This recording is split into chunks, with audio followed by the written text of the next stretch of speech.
Hey guys, I'm Chris. And I'm Mike. And welcome back to this week's No Limits, the Scot Harvath podcast. What's new this week, Mike? Chris, we've read some really good books on this podcast. Some great books we have covered on this podcast. I don't think this week is going to be one of those great books that we will get to talk about on this podcast. Oh man, this one was out there, man. This one was out there. I feel bad saying it, but if anything on this podcast, we are honest and authentic. So yeah, and I just suppressed this because in my mind, I knew coming off of Full Blacklist, those two are really good, and I know we're getting into some of the, we're approaching. The ones before Spymaster, it culminates with Spymaster and then Backlash. But I remember the ones leading up to that are good as well. Yeah. So maybe I definitely read this one before because obviously this is the introduction of Lara, but who becomes a key figure in Scot's life. Right. So, we're going to have to see. Oh, use of force is good. I know that. So we're going to see how active war, code of conduct, foreign agent, use of force go. But we're just waiting. It's a waiting game. Hidden Order, you just introduced me to a meme, but, these books are sometimes maybe good, sometimes maybe not. Sometimes maybe shit. We're waiting, man, for Spymaster. Can we press fast forward, jump ahead? We've said before, I don't advocate for the abridged audiobooks. Yet, I put an asterisk. Scot Harvath and Brad Thor sometimes are books that I might actually recommend the abridged audiobook. And this is one of those times. I think we're waiting for the height of the series, the peak, and we keep delaying it. We keep having these other books, and while they feel like filler, you're right. It's Lara's book, and the boy, Marco, who we love, and almost all Brad Thor fans come to absolutely love and adore. And one of the most shocking things in the whole series is, what happens there. Yet I blanked on the origins. If you ask me where she came from, which book she was introduced in, why they build such a tight bond, none of it would have come back to me. Back to me. So if there's one winner of this book, one bright thing to pull out of it, it's Lara's introduction. And she's fantastic. And the boy we love. And Scot, for so long, since Lions of Lucerne, has been talking about a family. And this boy brings him a lot of joy playing on the beach at the end and whatnot. So that is a absolute silver lining of this book, is Lara's introduction, how much we know she's going to stick around. But there's so many other things that plot-wise don't work.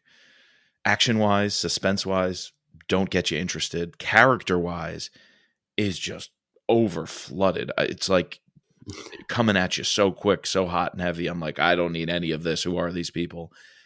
It's a jumble, man. Would you say this book is just a jumble of characters and plot lines that kind of don't mesh all that well together? Yeah, it's confusing, and I feel I don't know, maybe we were asking this question when we covered the Prelude, free fall last week.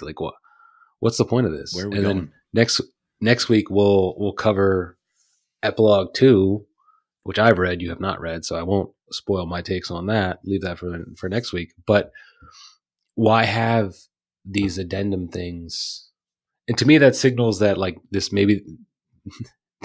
Now after reading it, it's maybe this wasn't baked. It wasn't fully baked, and by the time it's coming out, we need to, because literally the only action in this novel is free fall. If you true action. I mean, we get action with Scot. The rest of action with Scot. The rest of this novel is it's his 7. It's his yes.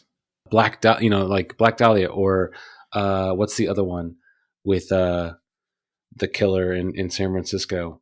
I'm blanking on it, but anyways, 7 vibes for sure. It's a serial killer novel. Yeah. It's a different turn, and we know we've mentioned this before. Brad likes to take these swings. He had his National Treasure, he had his Da Vinci Code-esque novels in the past. He's always taken a new turn, spicing it up. Fine, great. This one, being a murder mystery and tracking down this quote serial killer kind of guy, it didn't do it for me. Yeah. If, like I said, if we did not have the dialogue with Scott and Lara, even the old man, the occasional phone calls where he reams him out, not much else was hitting in this book. And even I want to kind of get into these clues left by the Sons of Liberty that are historical based. And, we're going from the site of the Boston Massacre to the site of the Boston Tea Party and some other historical events along the way. That usually gets me. Usually gets you too. I know, like the Thomas Jefferson stuff in another book. It usually works for us. We want a little bit of that. But we had so many gruesome killings, and each one had all of these clues. It was like Angels and Demons on steroids. Like, you're trying to take what Dan Brown does and just pump it up, just pump it full of air and overextend it. And it just got too overextended. That's the word for it. You cut off the ears, you put this mark on a thing, you use this quote from an economist, and then you put the date, and then you have them in order of the American Revolution. And one too many things. Was there too much going on that it kind of took away from the things we wanted to care about? I think it's just too much. I think you're doing too much with too little of material to go off of that you have to pack it in. And you're also packing in the characters. Why wouldn't half of these people have come up before in some other capacity? Why are you packing in characters like Matt Sanchez, who we loved in that little Prelude publication, doesn't come back and do anything until you need him on an op at the very end? Right. We're just packing things in with characters, dropping names for no reason. Yeah, and I think when I'm thinking about it today, getting ready for the pod, like, what about it did I not like? Or what about it would I change to make it like better? And I think it's the Lydia Ryan, and I even forgot her mentor's name. Oh, that dude McGee. He was good. McGee. I wanted to like him. Well, sure, I like both their characters, but all of their plot stuff, yeah, like a lot. We didn't need. What are they doing here? What are they doing? You literally, the best murder mysteries, it's the killer and it's the detective, like the recent Batman. You're just going back and forth between those two. Yep. You didn't need to take us. I got taken away from Scott too many times, and then I didn't have enough time with the killer to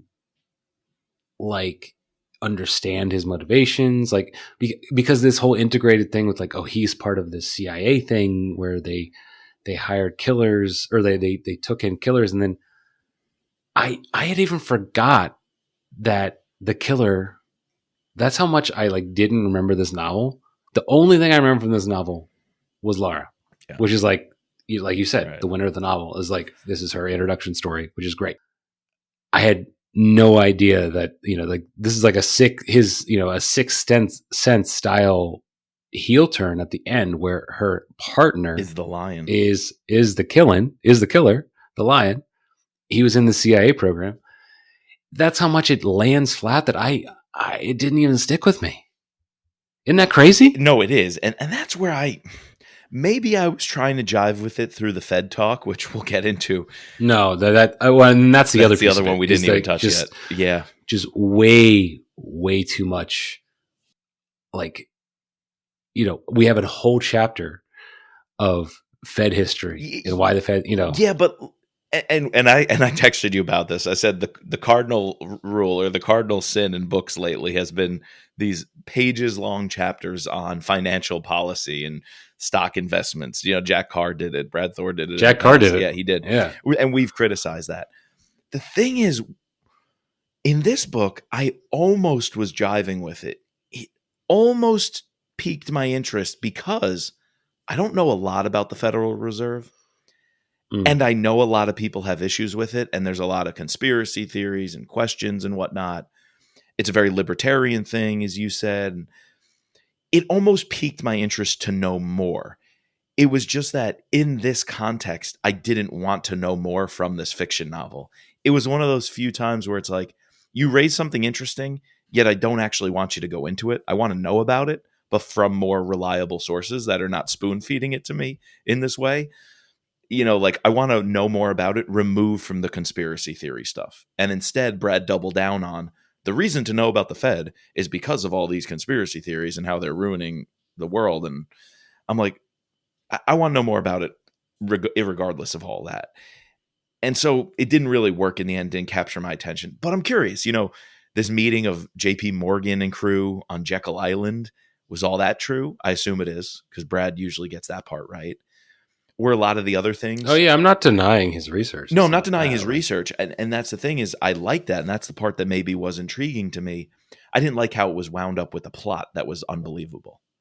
I think it didn't hit because it was pretty much mostly done exposition wise with that guy, the ex-CIA Bill guy, Wise. Bill Wise. I think this novel would have been better if like Brad and Bill and Laura were like, three peas in a pod, like a Criminal Minds episode when like all right, Scott has to go team up with this local Boston PD, and then the profiler comes along with them, and then they're finding clues, and then he's dropping tidbits, like because Scott asks a question like, oh, like we're working for a federal agency. And I was like, oh, well, actually, no, you're not working for a federal agency. Well, what do you mean? Because the Fed is like unfolding it slowly, and instead of drowning us in pages upon pages of like, because then I don't absorb it. Yeah. Yeah. It kind of glaze over. Yeah, I don't disagree. The other thing for me is, who is this Bill Wise? He comes out of the blue. Why not the troll who would know just as much as this guy with his information empire and be able to access things? Well, I guess because he was in charge of the swim team, the killers, killers, yeah. But all of that was like roll my eyes, and then this idea of like, and it only comes like 50-60% of the way through the book. The CIA had this program which Durkin ran and was told to shut down, and then didn't, and rehired everybody. Instead of hiring people and training them to kill, you hire killers and psychopath and train them to do what you need them to. Sure, maybe one of those outside the box ideas that actually happens and gets floated in like these red cell top secret meetings, but it's just too out there for me. It's too out there to think we can get meth heads and all these crazies and do some psychology magic on them and get them to be zombies doing whatever the US government needs them to do. I'm like, I just don't know if psychologically it makes sense to me that is something worthwhile pursuing and why it'd be real. The one time that it's maybe saved is when Bill is talking to the guy at the end, trying to get information from him. You could see how this program, it's almost like Doc Lewis in the Rap series. Like you could see how this guy is pulling strings, knowing exactly how his guys, because he profiled them, had their files. Well, he's talking to Samuel. The Samuel character, and how the old man. I like Samuel as a character. Yeah. That's kind of neat that Carlton and crew like would keep a guy like that around. It just, in the grand scheme of things, it's too unbelievable. Like, let's talk buy-in for this. Maybe we should just jump to the scorecard soon. Sure. How low is this? I'm game.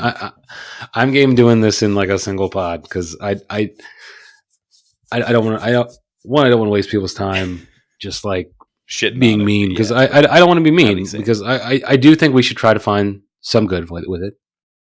But all in all, we didn't like this. I can't go two parts. A one-parter is fine for me. Wrap this thing up, scorecard, look for some positives, and call it a day. One other thing I found on Brad's website, he's got. I was looking for those 5 fast facts. You know how he has that blog, 5 facts about the books. I don't know if they go back this far. I'm not sure, but I found book club questions. So maybe I'll throw some of those out there at the end, and we'll see if Brad, whoever wrote this on his website, had some ideas in mind that could prod the reader into jiving with this book. He published some book club questions for this one, so that might be valuable to go through. Okay. All right. So what would you give this for action, Mike? You're right, that little prelude publication is probably the best action you're going to get, infilling and having this hostage rescue. That and then Patagonia, right? And then the very end. But if we're going off the stuff at the very end, it's a 1 for sure. I just wasn't even enjoying it. And then similarly, if you go to the best part, which is the boat takedown and rescuing this hostage, it has nothing to do with anything else. It literally has nothing. The whole Kenya, Somali stuff, nothing to do with anything. And I was shocked that none of that played a role. So I'll save that. Other than the fact that, the Carlson Group is down on its luck and it has to take this crazy ass job. Which also wasn't even believable. The way Carlton was acting all scared, it was so out of character. That's a loser. That's my loser. The way Carlton was bitching and moaning about money problems. In that meeting with the Fed guy, where like Scott's asking questions like, why do you want us to do it? Like Scott, his antennae are up from the very beginning, rightfully so. And Carlton's just like touching his arm. Oh, don't worry, son. It's fine. No. It's fine. Sorry, sir. No. We'll take your job. That is not character. No, it was out of character. That was the biggest miss. In that board meeting, when Carlton is taking any contract because he needs the money to save his company, no. Don't give me that. Yeah. No. Oof. All right. Anyways, back to action. Action. It's a 3. It's a 3. That's all right. I was going to go generous and go 4. 3 is generous because I really liked the prelude. I'm gonna add in Free Fall. Sure. I really liked Free Fall, and I liked the continuation of Free Fall going into Somalia, going into that, with the car, blowing everything up. They had the other boat come in, take it out, that I thought that stuff was cool. And then you got to give like a little bit of to the chase scene with the boat. That was cool. I'll give it to you. It was cool via action, so maybe I shouldn't ding it. But plot-wise, I was exhausted by then. I was just exhausted. To give me a big set action piece in the middle of nowhere, South America, I was like, what are we doing here? So, sure, maybe I should have moved that to plot. But plot's also going to get a 3 for me. Oh, wow. Yeah. Okay. I'm going to go 4 again. Okay. All right. I feel like there's something there that I want to like about it. I want to like this idea of like us doing a serial killer novel, having Scott having to track. And I feel like a major plot point is his introduction to Lara, which is going to be Good Guys. I know you can tie that in with Good Guys, but what did you think of her? Like, we can sort of separate it out. What did you think of because essentially he gets instant chemistry with this girl. Yeah. And begins to like her. They obviously go through this crazy ass experience with all these killings, with, her finding out that it's actually her partner, with him threatening to kill her parents, threatening to take her son. That was and cool Scott scene. saves her life. Like, that's very powerful. So like all of the Lara, like Scott plot lines and like their developing friendship, relationship, whatever it is. And like even towards the end, you could tell that Scott's opening up, right? Because he says that they have a conversation where, she doesn't talk much. She asks questions and he does most of the, the filling in, which is a different side than we've seen from him in the past. Yeah. So I think that's why I'll add an extra point for that. You know what? Because of that, I'm going to add an extra to buy-in. I was going to bang this book on buy-in, but I was bought in to their budding relationship. They were playing a little cat and mouse with each other. The whole, Are you a seal? No, I'm afraid to swim. Wasn't true because he didn't know her yet. And she uncovers it, and she's got his number. She's really got his number, but she needs to pry a little bit. And that ongoing conversation was fun. And then I was bought in. Perhaps the most invested I was in this book was when the reveal was Sal, her partner. but I wasn't invested because I thought, oh my God, crazy plot twist. I was invested because I'm like, the boy. I'm like, get to the house. Get to the house. And it was the one point in the book where I couldn't put it down because I needed to see them get there. You had to, yeah. And when Lara went in alone and she made him promise, she's like, promise me something. But we don't hear what the promise is. In my mind, I'm like, he promised not to kill Sal and to protect the boy. And then boom, that's exactly what you he guessed did. it. Yeah, I was like, he has to promise her one of those two things, and he promised her both. And I'm like, that's let Scot be Scot. Not much else in this book to that point was let Scot be Scot. And then when that moment happened, I was bought in to what he had to do to operate there and save everybody's lives. So, yeah. He's kind of like, after getting back from the Horn of Africa, he's kind of just like moping around. Like this, He's even just like fetching coffee here and there. Like, it made sense at that one point when she's like, do you have any skills in forensic investigations? And he's like, no. She's like, perfect. That's why you can get the coffee while we do our job. It worked as little quips like that, but it unfortunately sidelined the main character of. He was sidelined, I felt like, for a decent amount of this novel. When it was in service of their relationship through little quips like that, I was okay with it. But there were so many other times where he was not given anything to do, and I was like, why not just change the plot then? Because it doesn't need to be here if it doesn't involve him. What did you think of his trip on that fancy airplane and the Natalie? Was that her name? Natalie, was she Swedish? They said she was a redhead, and they brought up the Norwegian, the Norseman, nickname. So she was definitely Scandinavian of some sort. But I was a little perturbed in the beginning. I even texted you something about this. I'm like, oh, and she's got to be hot, right? I was like, why did we meet? Well, not only her, but he was like, oh, I could be attracted to her. We also met his old partner, who's one of the Athena ladies. We didn't even talk about her. Like, what was her role in all this? Oh, Sloane Ashby. Sloane Ashby was a cool character. She was really cool, but she was brought in the beginning in a kind of cool way and then not used for most of the book because I thought she was going to play a more prominent role. Agreed. In the novel. Agreed. And she's like, the way he describes her is like essentially Scott's little sister, like non-sexual relationship, like just, yeah, she's really attractive, but she's more so like my little sister who, like, when they're having that conversation and she's just giving it to him, like, it's great. Right. Sure, it is. But where's she been?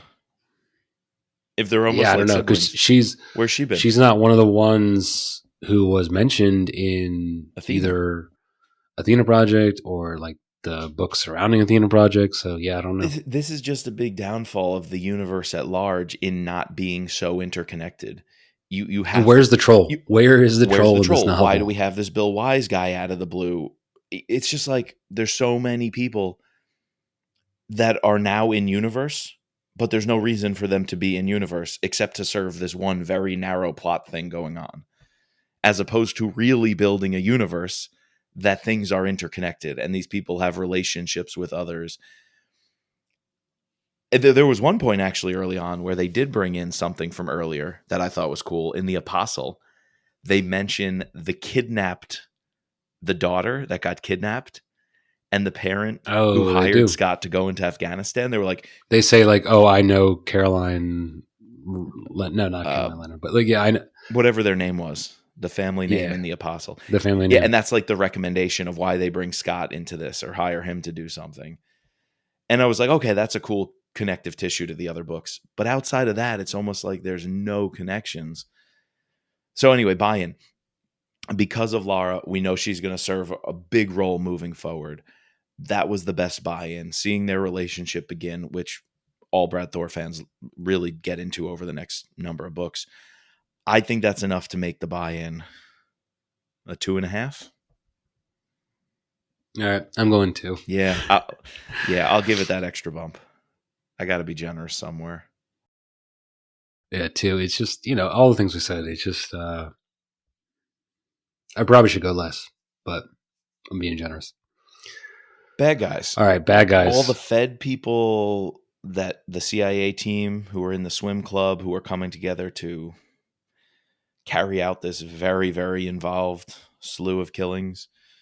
I feel like we didn't spend enough time we got like a couple chapters with Durkin. we only met with that, like the head of the Fed for like one chapter. We only met with his security agent who's like running it at the very end and the very beginning. Mm-hmm. The main bad guy is Sal, right? And then whatever other operatives they have that, are sent to Boston to make these kills. I mean, Sal's intriguing, and this idea of swim club is intriguing. Not knowing who he is, those chapters are kind of intense. Durkin's a bad guy. Yeah. I mean, you kind of knew that. He's a sleazeball. I don't know. It's like a 2.5, 2. I was gonna go lower. There's one thing that gave me the bump to 2.5. It was clearly a 2 or lower. The one thing I'm gonna settle on 2.5 here. The lion scenes when he's talking about needing domination and getting his fix and twisting the prostitute's arm is like, you kind of saw the profile of who this person is. I never put it together with Sal. I would have never made that jump that he could hold his fixes together enough to be a cop and actually have a years-long relationship with a partner that's built on trust, because I would say Lara trusts Sal as a partner because he was there to help her after her husband got lost. But to have that person also be the lion was like, damn, I don't think it's realistic. That's why buy-in was so low. But it was kind of neat when we were inside the lion's head, when he was doing the things or getting his fix. Yeah. I could see him being so torn. The second one, it was a weird scene when the dude is in the Guy Fawkes mask. I forget which conspirator's name it was, but he had to get the woman, the Federal Reserve chair lady or board of directors lady. He had to get her to say the nursery rhyme. Oh, yeah. And we're supposed to think that is Sal, but it's actually not Sal. It's not. It's one of the other conspirators. There was something about that scene that was like Silence of the Lambs-esque. It was some sort of deep psychological murder movie mystery thing. When he's nudging her forward or using hand signals, wearing this mask, using the tape recorder. It was just it was the height of this book of those creepy vibes. I wanted to have those creepy vibes with all the kills, all the crime scenes, but I was just like, this is getting ridiculous. That was the one time I was like, this is so ridiculous. It's actually that kind of cool creepy that you kind of want in some horror movies. And I thought that scene was just really, really cool. Yeah. And then the fact that, he gets her to essentially go mad in like a shorter period, or pretend mad in a shorter period of time to have her walk out and explode like that. That was pretty intense. Yeah. Without speaking. He does that to her all through nonverbal cues. With just using a recorder and a mask and pre-recorded lines. Yeah. And a mask. That's pretty creepy. Insane. I don't know. I think I'm going to add a 0.5 point back to plot for that. I kind of had forgotten about that. Yeah. I'm just going to add that half to bad guys here because it made the conspirators a little bit interesting. 2.5 bad guys. Good guys. All right, good guys. We can't go 5. I don't know. I know we always go 5. No, we always go 5 on good books. Yeah, true. It's a 4. Can it be a 4? It's a 4.5. That high. Like Laura's a great good character. I think the introduction of Sloan Ashby, all the other like Carlton group teams. I think these are going to become like I'm hoping these are going to become our core Carlton group going forward. Yeah. This Matt Sanchez, this Chase Palmer, Sloan Ashby. So I think it's a 4. Yeah, I can't go 4 in good conscience because I like the people. They weren't used enough. Like Matt Sanchez, Chase Palmer, Sloan Ashby. Even you could say, what was her name? Ryan and McGee. Yeah, Lydia Ryan is in charge of the CIA, right? Yeah. Oh, yeah. Well, her and McGee, they're going to be McGee, they're like co-DCIs. And I could come to like them. They were just overutilized while Ashby was underutilized. And Matt Sanchez and Chase Palmer were underutilized. So I think for that balance, I have to go 3.5. Let's add Lara and Marco. They earn that extra half. Cordero family. So Cordero. that's flirting with 4, but I can't give it a 4. It's got to be a 3.5. All right. All right. Yeah. Setting. Did you feel transported to Boston? Yes. Did you feel transported to Somalia? Yes and no. It was like starting to get me there, but did it cross the finish line? I don't know. Like, kind of cool. We went into one of the coffee shops or the Southies, the South Boston Yeah. and the accents and how Sal knew that kind of clientele. He's from that area, even though he wouldn't say it. Yeah, you know what? They painted a And picture. he purposely didn't go with them because Right. they would have Would have known given him, it away. So. Exactly. Yeah. I think it took me around the city just enough. Did I want to have a little bit more of the feel of the Revolutionary War times? Like they mention so many historical sites in Boston. And that, another disappointing one. Remember when Scott suggests where one of the kills would be because it's a historical site? Mm-hmm. And then nothing took place there? At first, I was bummed about that. I was like, darn, I wanted Scott to be right. I wish they put in a scene of Sal calling an audible and moving the plan from that site, that fort, because Sal also knew about that fort. I assume, I guess the inference is Sal somehow changed the plans if that was going to be included.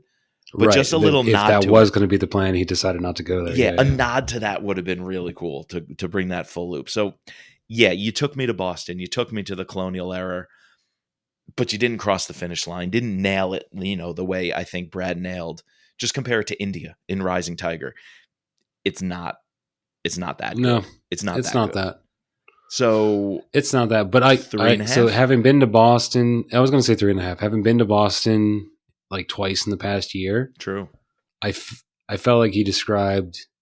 I felt transported back enough. Yeah. Like if you truly been there. So yeah, I think it's a 3.5. Yeah, one of the coffee shops or donut shops was kind of cool too. That Italian guy. Yeah, they let him. Yeah, this is for Sal. Yeah, that felt very, very Boston. 3.5. All right, covers. Are we going to make up some ground here, Chris? Tell me. What do you think about the covers? All right, so I love the original cover. It's great. And I had never even realized what it was the skull until you put it together. Same. But it's the skull and crossbone with the crown, it's perfect. Which is heavily mentioned throughout. I think it's great. Red, black, and gold. The colors just hit. Mm-hmm. That would be a 5 if that was the only cover. Yeah, for That'd sure. Be a 5. Now, so C is the rebranded, the new releases. All these new releases with the symbol. Okay, so we have that's the Central Intelligence Agency logo, yep. And then we have the all-seeing eye from the back of the what is on the dollar bill. The dollar bill, and that's supposed. If you've watched National Treasure, like that's a Freemason symbol. So I understand where they're going with this whole idea of like a cabal, conspiracy theory-esque. However, we're not talking about the Freemason, yeah. The link is the currency, though. When they're discussing the Federal Reserve, the Fed. It's the Fed, the currency, and how it's mentioned on the currency, and they're manipulating it. It's okay. It's okay. And the fact that you put that on top of the CIA seal is neat because they're essentially the ones concocting this the plot. dirty work. They're doing the dirty work in bed with the Federal Reserve. For this line of books, that one works. It's better than some. It's better than some of the others, and the symbol relates better than some of the other ones where they slap on a random symbol. Yeah, some of the symbols I just don't get. Yeah. So this one is like B- for trying, kind of thing. Mm-hmm. C+. Ooh, cover F. I like that. Cover F is pretty dope because it's so close to cover A. Cover A. You just can't see the skull and crossbones as well on this one. As well? Yeah. And cover B is essentially Cover B should be cover it C. should be cover C from the Vince Flynn's the series. Mitch Rap podcast. That cover B of Hidden Order looks just like any generic terrible cover of the Mitch Rap series with the running man or standing man in an overcoat. I'm almost positive these are all just stock Just Google photos. Exactly. That they have for various thriller novels when they want to do a rebrand. So is this supposed to be Boston? It looks more like New York City to me. Yeah, I'm not getting too much of a Boston feel from any of these. Is that one H Boston with the statue? I assume so. Like G feels like New York City looking at that. G's definitely New York G's City. kind of a neat design though. No, it's essentially the reverse. Like the guy's just reversed from cover B. I mean, that's true. It just seems designed better. The guy's kind of hidden order. I don't know. D, I call the Swiss cheese cover. D just looks like a block of Swiss cheese. I don't know why. It does. With the orange and the red splotches, looks like holes, and I don't get it. And we have a face problem with D. I don't understand cover E either. Yeah, cover E, but I mean, look how European that is, though. It screams European. That shit's gonna sell all over Eastern Europe. I don't even know what language. I mean, Dutch, I think, but that one's gonna sell all over Europe. Isn't that like Reston? What? Or is that Boston? That's Boston Common. That's got to be Boston. Yeah. Now that I look at it zoomed in. Yeah, it's definitely Boston. So, all right, that's cool. They're not bad. They're not good outside of A, though. I think C is decent. A and C do enough. Okay, A would be a perfect to give it a 3. C would be a 3. The other ones are like 1s and 2s. I think 3 is where we got to land on this. I think you're right. I think cover A does just enough that you can't go any lower. Yeah, I think so. Yeah. Free Space. And the fact that they did the international one with essentially like cover A, so sure, I'll give it to you. Bonus points. Bonus points, bro. Dude, Free Space. Lara, come on. It has to be. I there's nothing else. You do Lara, I do Marco. There we go. Done. Yeah, there we go. Game, set, match right there. Done. Free Space is getting a prelude. I think I like. All right, let's talk about it. What if we never got the prelude? I'm so disappointed because it doesn't matter. The prelude does nothing to add to this book. All it does. No, but I think it makes the scene like it makes like the whole, what is it, the Norwegian Star? What we're sure. Lop off all the chapters about that entire plot line. Lop off all the Kenya stuff. Lop off everything. None of it matters. Yeah, true. That's my problem. I agree with that. Put all that together with Freefall, the published prelude, and make it a novella. Great. I think that'd be a really banging novella. Yeah, that would be cool. Just like this one-off job that Scott has to do. It has nothing to do with this book so much that I think my action, my plot, my buy-in are so low because of that. It's so disjointed. It does nothing. It does absolutely nothing for the book. Kick it off with the murders, with the Fed kidnappings. Go right into it. Why not? Yeah, lean more into that. This is a murder mystery novel. Lean into that. Start with that. Continue with that. Like you said, stay with the killer and the hunter. Just make it that dynamic. Killer and hunted. Don't bring in all this other extemporaneous stuff. Yeah. What's my total? I'm a little nervous about doing this. Well, mine's 28.5, so we know yours is lower than that. 26. Is that the lowest we've had on the thriller scorecard? It's got to be pretty darn close.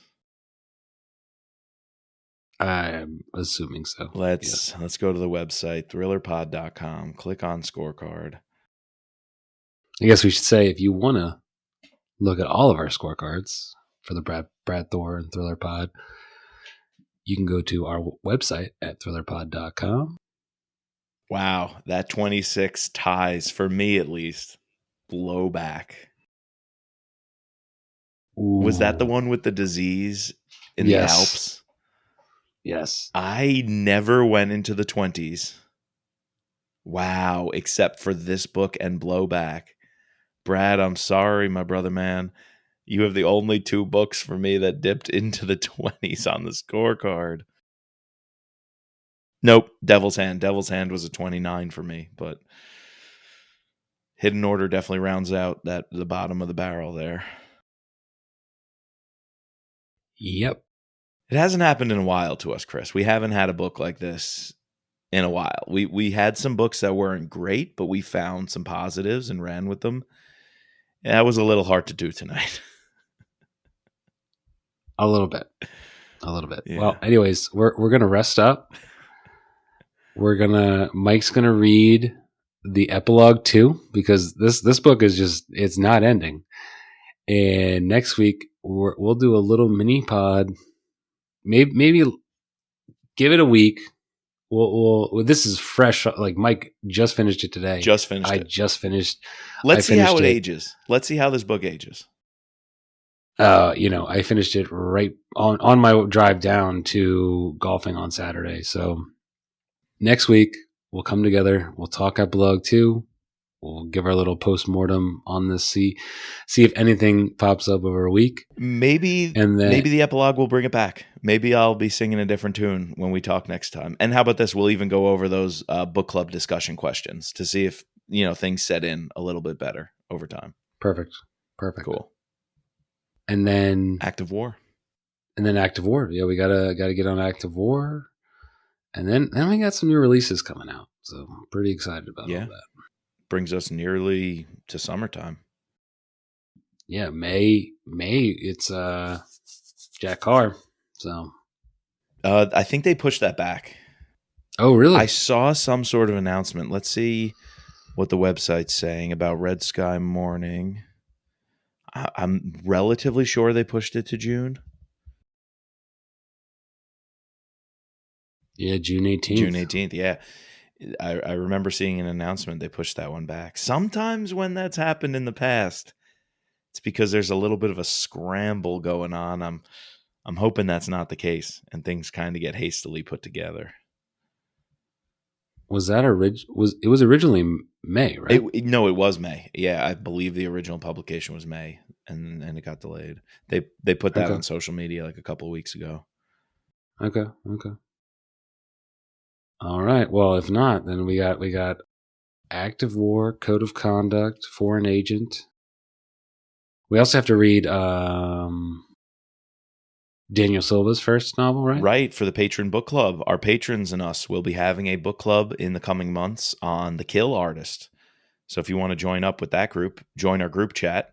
Chris and I are always active with the patrons, talking all things thrillers, life, sports, and all sorts of things.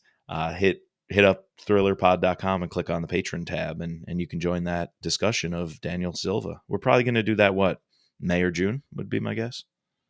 Yeah, I think so. That'd be good. Yep.